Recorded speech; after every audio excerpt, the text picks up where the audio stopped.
Assalamualaikum warahmatullahi wabarakatuh. Berjumpa lagi dengan Ibu Evi di materi pelajaran ekonomi. Kali ini kita akan membahas mengenai metode perhitungan pendapatan nasional. Namun sebelum kita masuk ke dalam materi, ada baiknya kita simak dulu gambar-gambar berikut. Di sana terdapat sektor jasa. Sektor jasa tertulis Bank Indonesia. Artinya di sana terdapat penyedia jasa ataupun layanan dari Bank Indonesia. Kemudian sektor pariwisata berupa tempat-tempat wisata yang memberikan sarana-sarana wisata. Yang selanjutnya adalah sektor kehutanan. Ini berkaitan dengan hutan, pepohonan gambarnya. Kemudian sektor perkebunan, di sana terdapat sektor perkebunan kelapa sawit, kemudian sayur mayur dan sebagainya. Kemudian sektor industri, yaitu berbagai industri yang ada di Indonesia. Kemudian yang terakhir adalah gambar industri garmen Li di Medan. Itu artinya perusahaan ataupun industri yang bergerak di bidang pakaian jadi dengan merek tertentu yang ada di kota Medan. Nah, sekarang kita masuk ke dalam metode perhitungan pendapatan nasional. Kalau kita berbicara mengenai metode, ini ada 3 pendekatan yang ada di dalam ekonomi, yaitu pertama pendekatan pendapatan atau income approach, kemudian pendekatan pengeluaran consumption approach, dan yang ketiga adalah pendekatan produksi atau production approach. Kita lihat satu persatu. Yang pertama adalah pendekatan pendapatan atau income approach. Di bawah, bagian bawah itu tertulis GNP sama dengan R plus W plus I plus P. Nah, adakah kalian yang mengetahui apa makna dari lambang tersebut? Maknanya adalah pendekatan pendapatan itu sendiri adalah pendekatan yang diperoleh dengan cara menjumlahkan pendapatan dari berbagai faktor produksi yang memberi sumbangan terhadap proses produksi. Ini maknanya bahwa pendekatan pendapatan itu diperoleh dari menjumlahkan berbagai sumber daya yang disediakan untuk melakukan proses produksi. Apa saja sumber daya itu? Nah, kalau kalian ingat materi di kelas 10 itu ada 4 macam faktor produksi.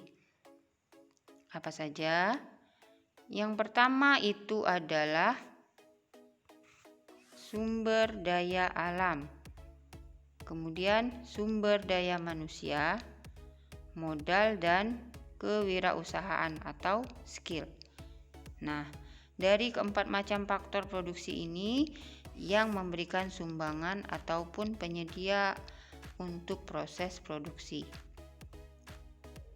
Kemudian, dari 4 macam faktor produksi ini terdapat balas jasa masing-masing.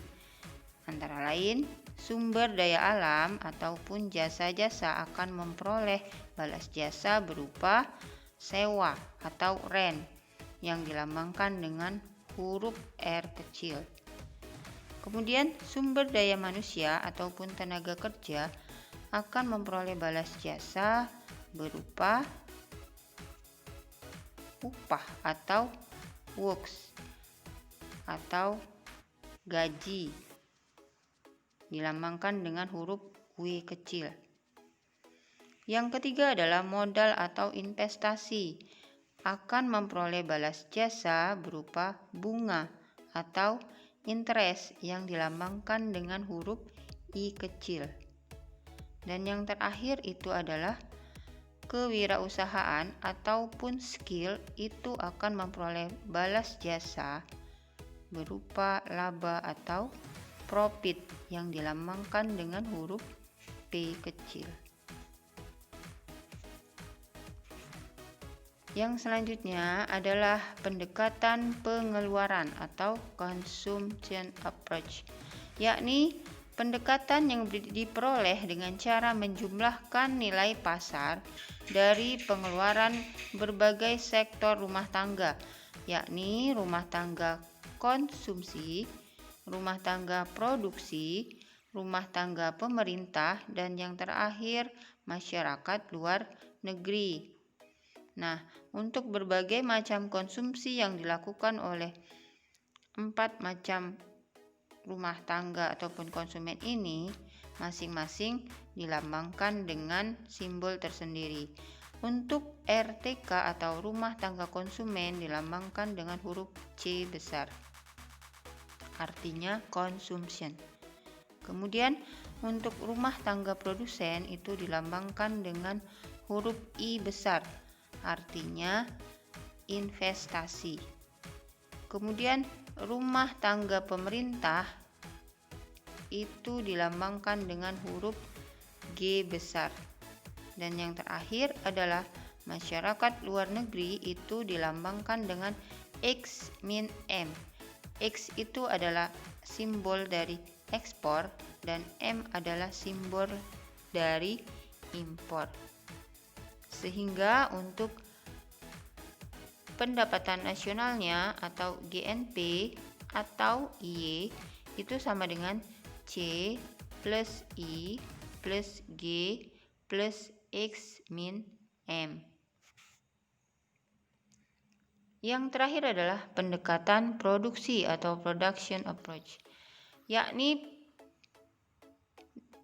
pendekatan yang diperoleh dengan cara menjumlahkan nilai tambah dari seluruh barang dan jasa yang dihasilkan oleh berbagai sektor yang ada di dalam perekonomian.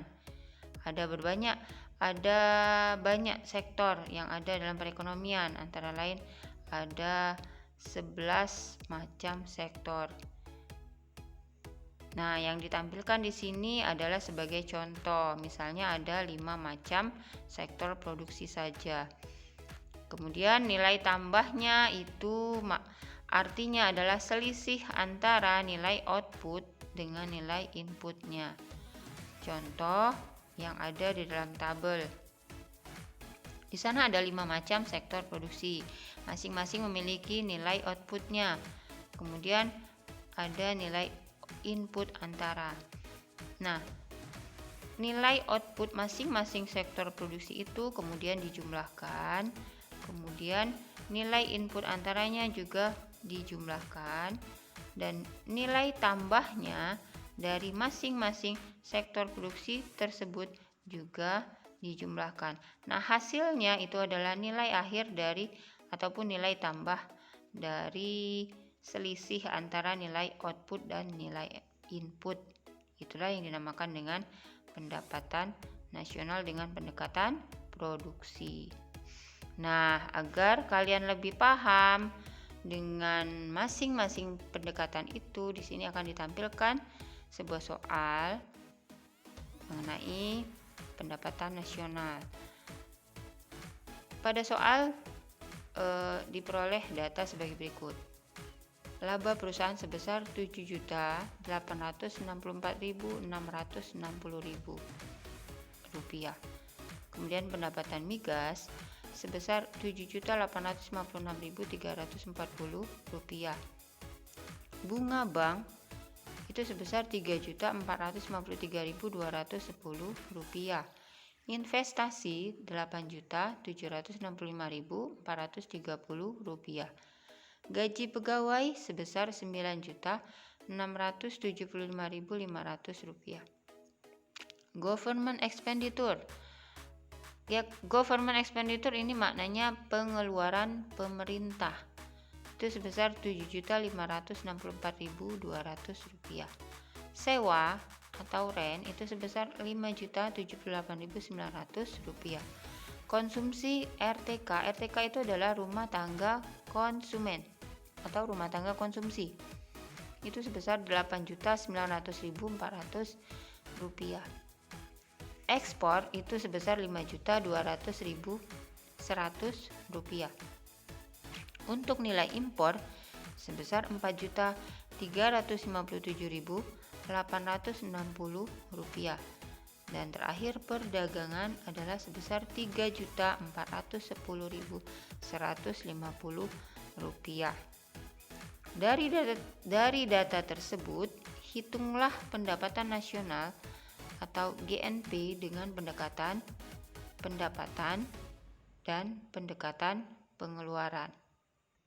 Lalu, bagaimana dengan penyelesaiannya? Disimak ya.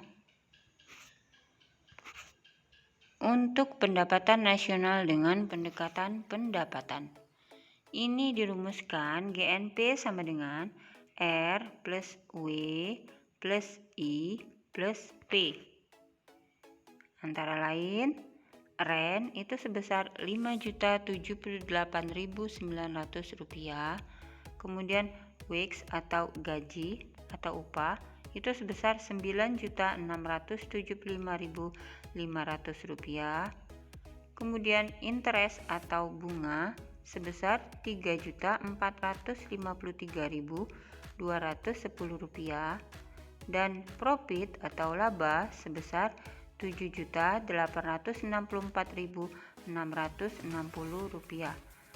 Nah, kesemua unsur R, W, I, dan P ini kita jumlahkan sehingga diperoleh GNP atau Y sebesar Rp26.072.270. Nah, lalu bagaimana dengan pendekatan pengeluarannya? Untuk pendekatan pengeluaran ini dirumuskan GNP sama dengan C plus I plus G plus X min M. Untuk consumption itu C sebesar Rp8.900.400, kemudian investasi sebesar Rp8.765.430, government atau pengeluaran pemerintah itu sebesar Rp7.564.200, ekspor sebesar Rp5.200.000, dan impor sebesar Rp4.357.860. Untuk ekspor dan impor kita selisihkan terlebih dahulu. Hasilnya sebesar Rp842.140. Nah, C, I, G dan pengurangan dari ekspor dan impor itu kita jumlahkan sehingga diperoleh hasilnya GNP atau Y sebesar Rp26.072.270. Nah, itu untuk penyelesaiannya. Agar kalian lebih paham, terdapat latihan soal sebagai berikut. Yang pertama, apakah peranan orang tua kalian dalam upaya peningkatan pendapatan nasional?